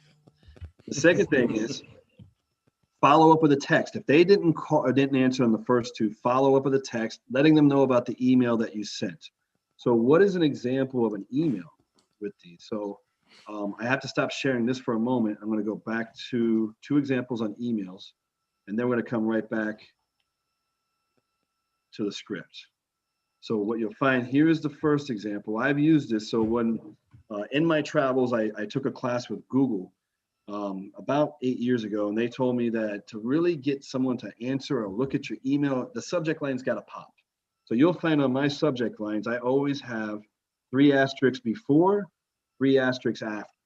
So that way, when they're going down, and everyone, I believe everyone does this at some time during the day, they'll go in, they'll click on a bunch of subject lines that they're not even interested in, they get rid of them, they narrow it down to the meat and potatoes of what they need to deal with in their email window at that moment. The second thing that I learned was 80+% are going to be checking their email on a mobile device. So you have to make it easy for the reader. We are dealing with a very short attention span in today's world. And with the average internet user, it's 9 seconds. That means you're competing with a goldfish. That's not very much time. So if you make it super wordy and you spill the beans on everything about the house, you're gone. If you just engage them and you give them a question, what you're trying to do is engage them. All right. So the first email that I send, and this is just a little bit of a template, attached you'll find the property synopsis for 123 Sesame Street. I'll also send similar properties in the area. I'm building value here. I'm giving them additional stuff that they may not have known about. How soon can you see the home? All right, now we're looking, I know they're looking for instant gratification. You let me know how fast you can see the home. I'm here to provide that. All I want to do is engage them. Even if I can't show them the home until tomorrow or the next day, I just want to engage them and get them going. Now, what happens if the home is under contract? Because Zillow does have a lot of those inaccuracies. I'll just say, unfortunately, this home has been under contract since this day. I'll send similar homes in the area, and then I'll ask them, what are your preferences for your next home? So then the second email, because I did tell them I'm going to send similar homes into the area. I'm setting up the drip campaign on the second one. They're going to start receiving emails from me every day. And so it says, attached, you'll find similar homes in the area. Please send me any homes that you're interested in. What are your preferences for your next home? That's an open-ended question. I want to start getting into that lifestyle. I want to start getting into their why. And with that said, when I say, please send me any homes that you're interested in, with that, I'm boxing out FSBOs and I'm boxing out them calling those homes directly. In Zillow, you have the ability to go right to the FSBO, for sale by owner. I want to make that conversation. So I'm bringing value. You let me know the home, I do the work for you. but more importantly, I'm boxing out them just cutting me out of a deal, or more, just as importantly, calling the homeowner directly. And now I haven't really done much for them, right? And so those are my 2 emails. The second one is always setting it up on a drip campaign. We have our drip campaign here within the company, but if you're not with the company, use MLS, use your companies or something along those lines. But at that point, you are creating the automated touch system. Now, I'm going to go back to the Zillow script real quick. And we have just enough time before we have to wrap this up for some questions after I get to the script. So we go back to 10 days. Day 2, follow-up call. And they say, search for this lead on Facebook. Send them a message. And make sure you send them a text message. Day 3, another follow-up call. And then a video message. Day 4, follow-up call and an email. Day 5, follow-up call. Otis, I want to interrupt for a second. You know, the reason why this is really important is because they're not just contacting realtor.com. They're on Trulia, they're on Zillow, they're on, you know, they're everywhere, and they're getting people calling them. So it's staying top of mind and getting in front of them going, all right, let's talk to Otis. Yeah. You know, and the general rule, persistence beats resistance. Yeah. I mean, this is why this template is really good, because, you know, I know how many sales calls I get during a day and I don't answer. You know, I get whatever information I want. And, you know, I talked to a realtor.com rep the other day. She's called me 3 times every day for the last 3 days. And it's gone to voicemail because I don't have time to talk to her, you know? So, you know, but she's persistent. So that's, she's going to get you to have a conversation with her eventually. Yeah. And you gotta respect it for what it's worth. She's doing her job. As we see here, day 8, follow-up call, send text message. Also day 8, social media. Day 9, email. Day 10, follow-up call, email. And then at this point, you're starting to move this lead into a different category. And so that way, when you're doing this, you're not spinning your wheels on someone that's just not going to engage. There's other people out there. You don't want to, you know, you put them into a D category. You got them on a drip campaign, and then you're going to follow back up with them down the road. Here's some Zillow scripts. And then I'm going to take and here's what Zillow script for your video intro message and follow-up calls. So with that said, we are almost out of time. We're getting there. So I want to say one thing, Otis. You know, the only thing finite is the time of day. Okay. Yeah.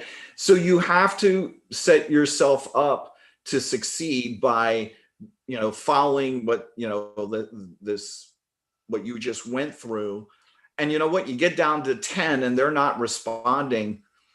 Next, you know, I mean, you just don't have the time. That, you know, the more time you spend, the less time you have to spend with somebody who's actually going to return your call or engage. Correct.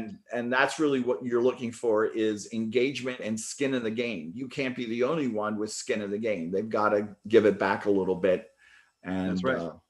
So we have a question. Oh, good. How do you deliver a video message? There's several platforms that you can do this on. One way is a simple text message. Another is through email. BombBomb does a really good job with it. And also you can do Facebook Messenger. If you're able to catch them on Facebook Messenger, that's another way. What I recommend is find a program that you're comfortable with. We have agents that are very successful with just a simple text message. And so they keep it super simple and they move forward from there. But if you have their email, then an email is also a very good way to get their attention. And so any one of those platforms will work. Good question. That's a good question. There's nothing like a video where you actually can see the person and maybe connect with them. But make sure when you're doing that you've practiced a few times, you know, and have a semi-script or whatever you're going to want to cover in that, so you don't look like you're stumbling through it. Yeah. Hey, and Charles Berg just contributed some gold here. He said, get them into CRM, which I totally agree. That's where you're creating that touch campaign, that drip campaign of homes that are going to be automatically sent to them on a daily basis. And then for professionals, he said LinkedIn Video Messenger, another great tool there. Thank you very much, Charles. And There we so go ahead. Any more questions or answers? We've got a few good ones here. I want to talk, we got a minute on communication, and, I've perfected over the years a series of letters that I send out to buyers at different parts of the process of the sales process. One is an introduction, one when they go under contract, one after inspection, one right prior to closing, one after closing, and it's not that you're just sending these, it's just a matter of you say things verbally, and then it's also great to follow it up in writing, so that, because they're going to forget. This is our career, our profession. It's not theirs. All right. And so sometimes they're a little afraid to ask a question. So if you communicate certain things in writing, they feel less worried about asking you a question, I guess is what I was going with it. More comfortable. Imani has a question regarding attracting FSBOs. And yes, we do have those scripts available. It's a totally different class. I'm just going to let you peek at it real quick because I have it up. So it's your question. Hang on, let's go to it.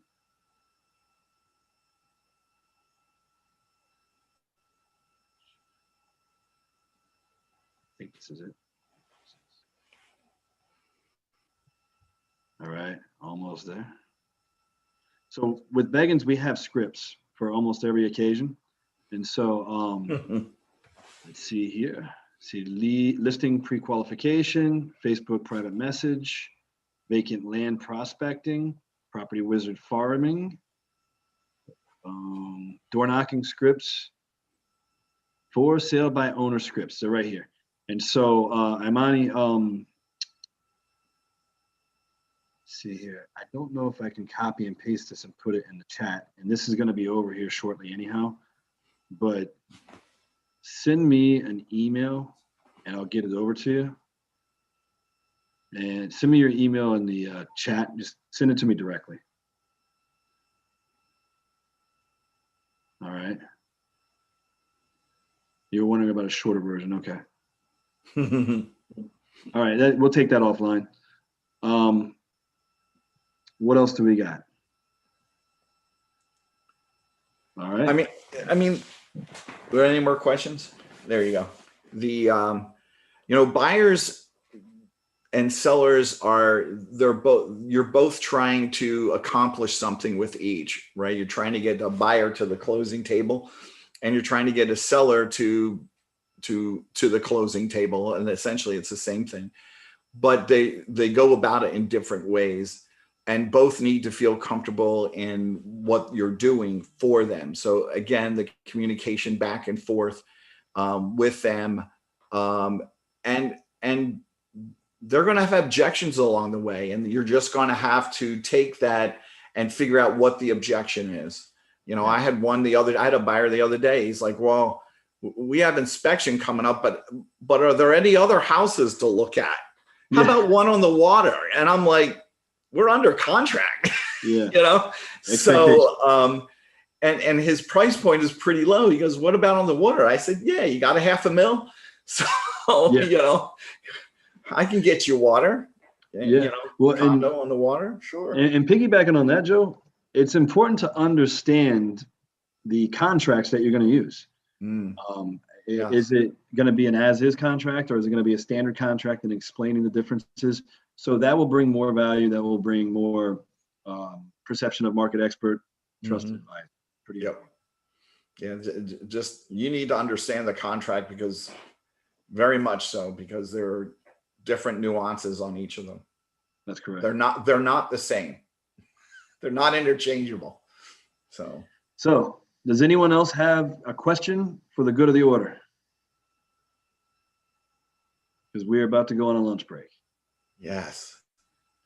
All right. So we will be reconvening at 1 o'clock, and we look forward to seeing everyone there. It'll be myself and Jimmy McNally going through the buyer process. So have a great lunch, and we'll see you soon.